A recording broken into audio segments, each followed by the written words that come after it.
At kaunay po sa iba't ibang issue sa impeachment proceedings laban kay Vice President Sara Duterte, kabila ang petisyong inihain sa Korte Suprema na kumukwestiyon sa legalidad ng proseso. Makakausap po natin live dito sa studio ang isa sa mga abogado ni Vice President Sara Duterte, Attorney Michael Poa. Attorney, welcome back.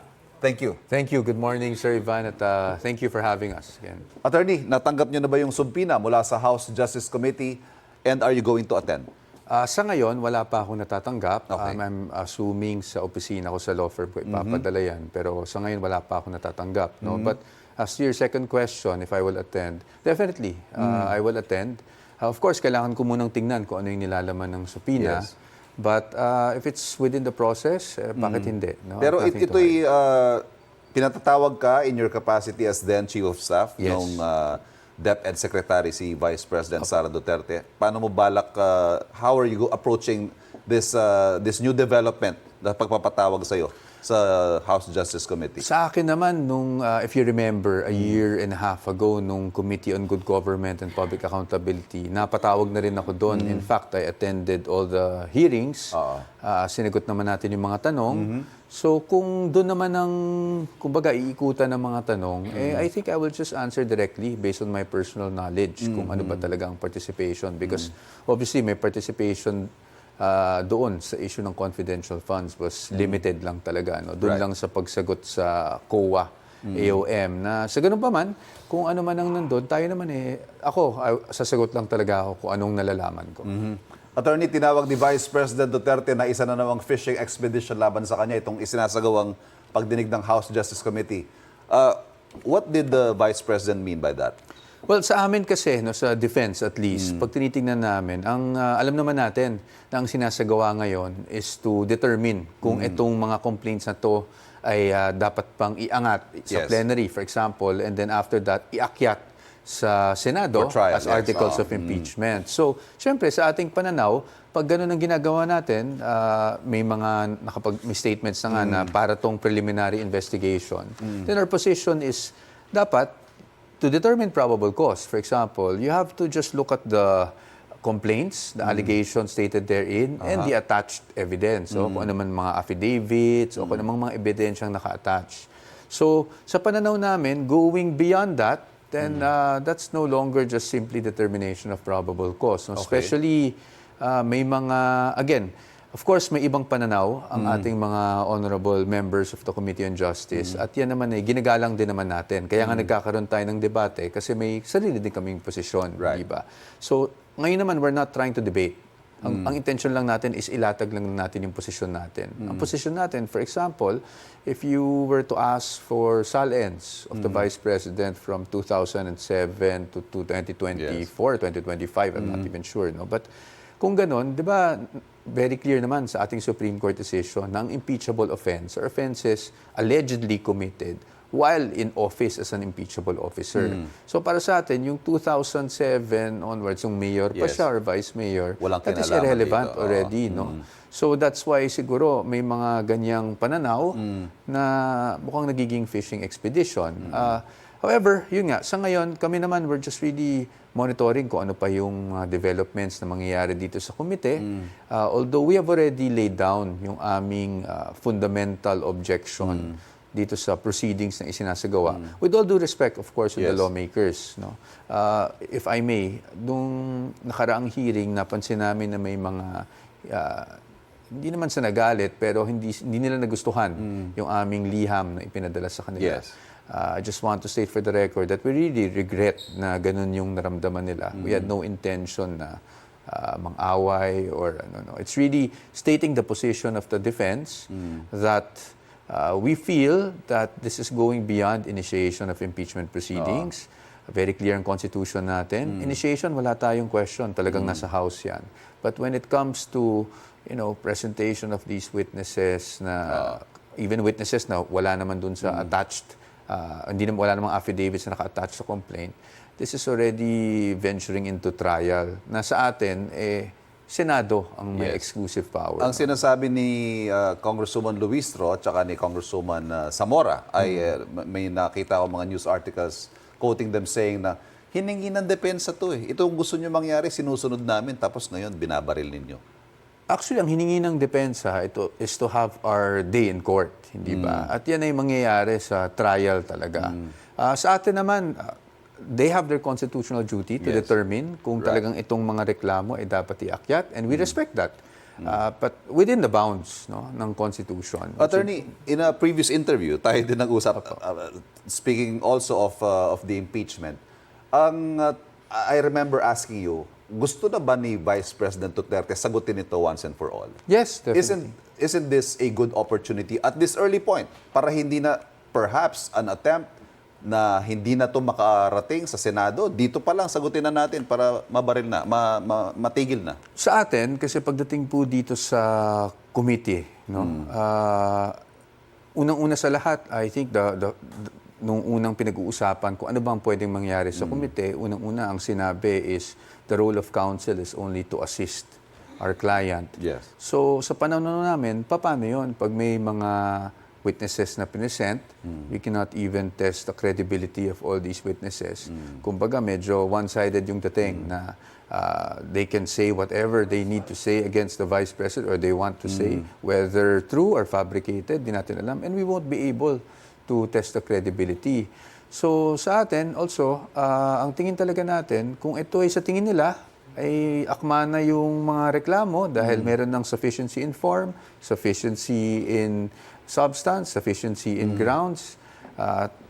Kung sa tingin nila, ay pwede nilang iakyat. Kami naman, we have no problems kung iaakyat na nila. In fact, may mga haka-haka na or may mga statements na merong numero na. Yes. Ika nga, kung iakyat.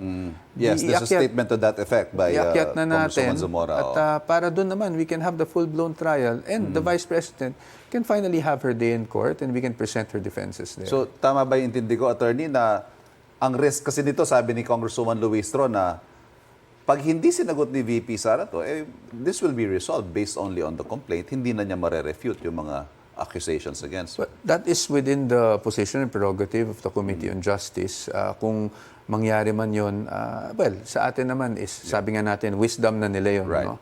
So, kung yun naman mangyari, they will resolve in favor of transmitting these complaints as articles of impeachment to the Senate. Tayo naman, doon na lang siguro tayo sasagot. Handa naman tayo sumagot doon.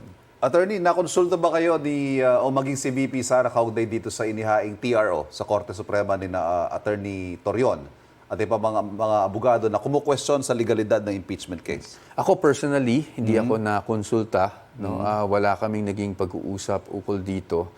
Sa Vice President, I heard one of her interviews in Davao recently. Hindi rin daw siya na-konsulta. Ngayon sa amin, even ako, sa totoo lang, hindi ko pa binabasa yung petition kasi kaming defense team, ayaw din namin masway kung ano yung mga arguments ng ibang tao. We're just focusing on our own defenses. Kung sakali, sabi nga, parati akong tinatanong kung kami ba magpa-file ng SC petition, hindi ba? And I always say that's a real possibility. That possibility is always there. Tinitingnan lang natin kasi nag-evolve yung situation from one committee hearing to another. Simula pa nung nagsimula itong second round of impeachments against her. So tayo, tinitingnan lang natin. No? Kasi kung gusto naman natin pag umakyat tayo, strong talaga yung position natin.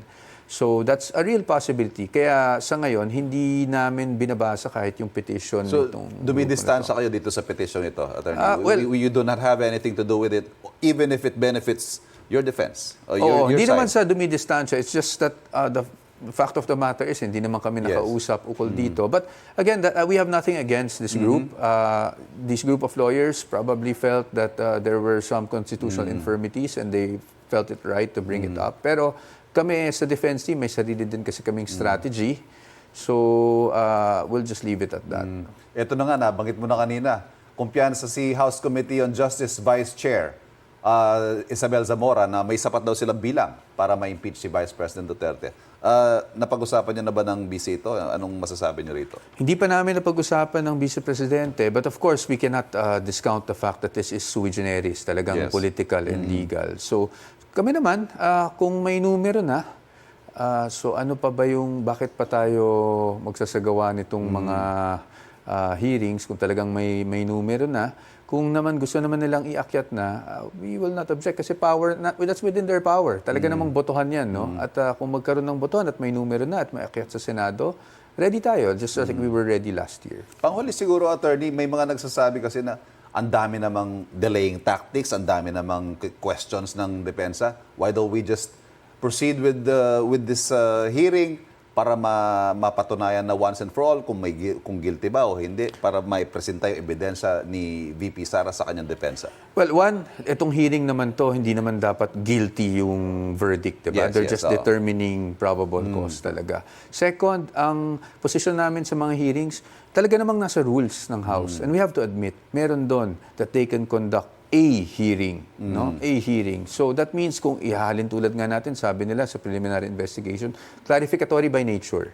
So kung ibig sabihin ng clarificatory is dapat kung may nakataas na ebidensya, may mga tanong ka doon sa mga nakataas na ebidensya, ika-clarify mo, di ba? Pero hindi yung you will go way and beyond. Wala doon sa attachments, maghahanap ka ng dokumento, tapos magkakaroon ka ng parang full-blown hearing, investigative hearing on these things. Ito po, meron bang iniingatan na ayaw mailabas ni VP Sara kaya ayaw magpatuloy itong mga hearing nito? Baka kinakabahan siya, baka lumabas itong mga ganito, ganyang mga dokumento, testimonya. Wala po. Kasi sa totoo lang, kung ito ay maakyat sa Senado, lalabas din naman yung mga yan. So there's no, I think it's counterintuitive for us na ihinto natin ngayon, tapos pag inaakyat sa Senado, lalabas din naman. And ayaw din natin na magmukha that we're trying to suppress anything here, no? Ang punto lang talaga namin is syempre bilang abogado, we have the duty to protect the rights of our client, no? At pagdating dito, since nakikita natin na medyo parang hindi na ito trabaho dapat ng Committee on Justice, with all due respect, of course, Yes. I'm sure they will have a differing opinion and I will respect that, no? We will respect that. Pero ito yung posisyon namin eh. So sa atin, we're not trying to suppress anything here. We're saying there's a proper time for everything, proper forum for everything. So kung sa kanila sabi nga nila may boto na, iakyat na natin, doon naman malalabas naman din mga bagay na to. Hindi naman natin may iwasan 'yon, no? Alright. And that's why we're not delaying anything. In fact, we are just pointing out what we feel are infringements against the rights of our client. Now, if they want to fast track and magbotohan na sa plenary, mag-recommend na ang committee at magbotohan na sa plenary, by all means, we will not oppose that. Yan. Patuloy po natin babantayan ang mga magiging development sa impeachment complaint laban kay Vice President Sara Duterte. Attorney Michael Poa, thank you, sir. Maraming salamat po at Maraming magandang umaga po sa ating mga kababayan. Kapuso, huwag magpapahuli sa latest news and updates. Mag-iuna ka sa balita at mag-subscribe sa YouTube channel ng GMA Integrated News.